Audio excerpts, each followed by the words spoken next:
हमारा और शरीर का स्वभाव बिल्कुल अलग अलग है। हम शरीर के साथ चिपके हुए, शरीर के साथ मिले हुए नहीं हैं। शरीर भी हमारे साथ चिपका हुआ, हमारे साथ मिला हुआ नहीं है। जैसे शरीर संसार में रहता है, ऐसे हम शरीर में नहीं रहते। शरीर के साथ हमारा मिलन कभी हुआ ही नहीं, है ही नहीं, होगा ही नहीं और हो सकता ही नहीं। वास्तव में हमें शरीर की जरूरत ही नहीं है। शरीर के बिना भी हम स्वयं मौज से रहते हैं। अब ये बात जो है कि हमें शरीर की जरूरत ही नहीं है, ये बात उतनी ही अधिक समझ में आएगी जितनी संसार के पदार्थों से आसक्ति कम हो जाएगी। जितनी संसार के पदार्थों में, परिस्थितियों में, व्यक्तियों में, शरीर में आसक्ति ज़्यादा है, उतनी ये बात समझ में आएगी नहीं। जितनी आसक्ति कम होती चली जाएगी, उतनी धीरे धीरे धीरे धीरे ये बात समझ में आ जाएगी।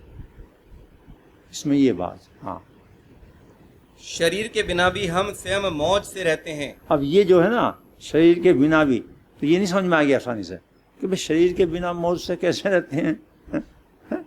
अच्छा, मौज से तो तभी रहना समझ में आता है या अनुभव में आता है जब शरीर भी हो और शरीर में रोग ना हो, स्वस्थ शरीर हो, खाना पीना मिल रहा हो आराम से, लोग जयराम जी की भी करें तो मौज में, फिर मौज दिखलाई देती है। ठीक है ना।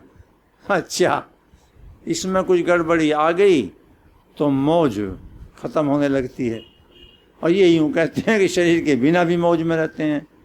तो अपने स्थिति से बोल रहे हैं। आत्म तत्व जिसको अनुभव आत्मा का हो गया, आत्मा तो रहती है, सदा है, आत्मा सत्ता है, होनापन है, चिन्मय सत्ता, चिन्मय माने ज्ञान रूप होनापन है। तो जितनी आसक्ति ज़्यादा उतनी ही बंधन है, आसक्ति जितनी कम उतना वो हो जाएगा धीरे धीरे। चलो,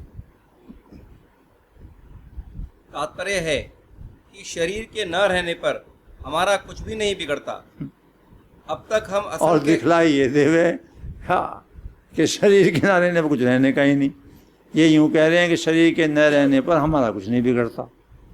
और हम लोगों को अनुभव से पहले साफ ये दिख रहा है कि शरीर के न रहने पर कुछ रहना ही नहीं। बिगड़ने का क्या नहीं है, कुछ सुधरा हुआ ही नहीं रहने का, सारा बिगड़ा ही बिगड़ा है पूरा का पूरा। हाँ, अब तक हम असंख्य शरीर धारण कर करके छोड़ चुके हैं, पर उससे हमारी सत्ता में क्या फर्क पड़ा, हमारा क्या नुकसान हुआ। हम तो जो के त्यों ही रहे। भूतग्रामः से एवायम भूत्वा भूत्वा प्रलीयते। शरीर, इंद्रियां, मन, बुद्धि और अहंकार, इन सब के अभाव का अनुभव तो सबको होता है, पर अपने अभाव का अनुभव कभी किसी को नहीं होता। ये बात थोड़ी सी इन उदाहरणों से समझ में आनी शुरू हो जाती है जो महाराज ने अनेक जगह बताए हैं। कि जैसे 5 साल की आयु में, 6-7 साल की आयु में हम थे, 15 की आयु के हुए, 25 के हुए, 40 के हुए, तो शरीर, इंद्रियां, मन, विचार का ढंग, सब परिस्थितियां, स्थान सब बदल गए। अब वो नहीं रहे, लेकिन हम वही हैं। यदि कोई घटना याद दिला दी जाए या कोई फ़ोटो दिखा दिया जाए जब हमारी आयु 40, 50, 60 जो भी है, उसमें 5 साल की आयु का फ़ोटो या 15 साल की का, तो हम कहें हाँ फ़ोटो मेरा ही है। लेकिन जो कुछ फ़ोटो में शरीर दिख रहा है वो तो सब बदल गया, परिस्थिति बदल गई, स्थान बदल गया, सब बातें बदल गईं, लेकिन मैं वही हूँ, इसमें संदेह नहीं। तो वो जो मैं है, अर्थात वही वाला तत्व, कभी न बदलने वाला, तो इसमें कोई संदेह नहीं। हाँ, मैं ही हूँ, मैं ही वो हूँ, मैं ही वो आज हूँ। और हाँ ठीक है, 15 साल की आयु की कोई घटना बतलाई कि देखो तब की बात है ये, जब वहाँ पर आप थे और वो प्याला टूट गया था, कि हाँ मैं था। तो मैं था, मैं वो जो समझ में और अनुभव में आने वाला तत्व है शरीर, वो तो बिल्कुल भी वैसा नहीं रहा। 50 की आयु में सारा बदल गया। लेकिन हम ये तुरंत कहते हैं हाँ मैं ही था।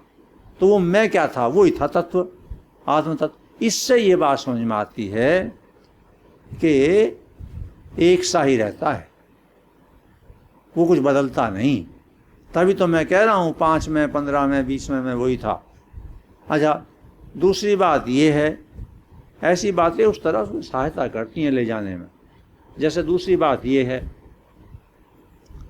कि मान लीजिए 15-20 साल की आयु में कोई घटना हुई, जिस समय वो घटना हुई, प्रतिकूल घटना, उस समय ऐसा लगा कुछ समय के लिए कि वो बड़ा भारी नुकसान हो गया और बिल्कुल आज तो नष्ट हो जाएंगे, मर गए।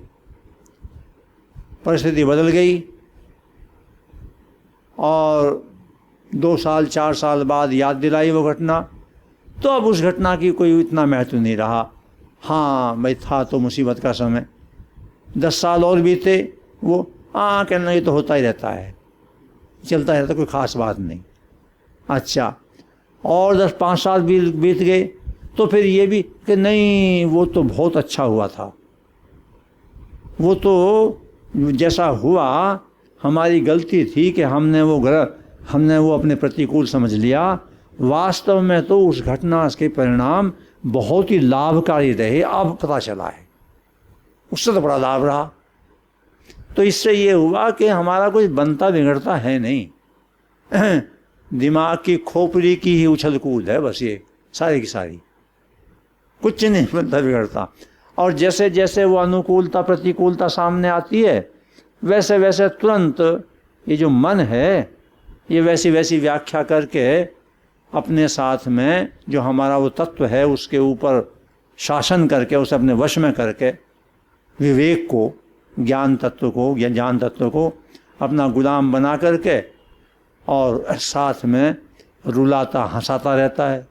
जैसा मैंने कई बार उदाहरण दिया, एक साधारण सा उदाहरण दिया, मकान बनाया, बहुत अच्छा सुंदर मकान बनाया सेठ जी ने, घूमने गए थे, बनाने के बाद में घूम कर आए, जब घूमने गए थे मकान में आग लग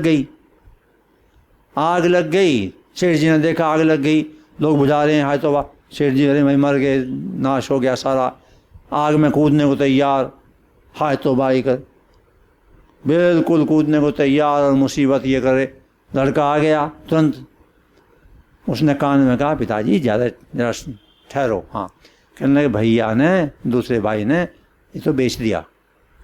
हाँ, कुर्सी पे बैठ के बुझाओ भाई बुझाओ, कोशिश करो भाई हाँ, अभी हाय तौबा मची हुई थी 1 मिनट पहले, ये खबर मिलते के साथ अच्छा आग वैसी ही लग रही है, मकान ठीक उसी तरह जल रहा है लेकिन सेठ जी का जलना अंदर से कम हो गया, ये सुनते ही तो बेच दिया। अच्छा, अब वो जो सेठ जी कूदने को तैयार थे, शोर मचा रहे थे, वो यूँ कहने लगे, कुर्सी पे भी बैठ गए और यूँ कहने लगे भाई कोशिश करो, अरे बच जाए, अच्छा है कोशिश करो। अभी कहने, इतने में वो भाई दूसरा आ गया जिसने था, अरे पिताजी, कहने तैने तो बेच दिया। कहने बेच तो दिया, पैसे कहाँ हैं हाँ पैसे नहीं आए। सेठ जी फिर कूदने को तैयार हो गए अब ये सेठ जी बार बार बदले हैं, ये शरीर इंद्रियां मन बदले, और वो जो शुद्ध ज्ञान तत्व है जिसे आत्मा कहें वो वैसी की वैसी रहे, और ये जड़ता उन पे हावी हो जाए उस समय अविवेक के कारण। तो ये थोड़ा सा चलो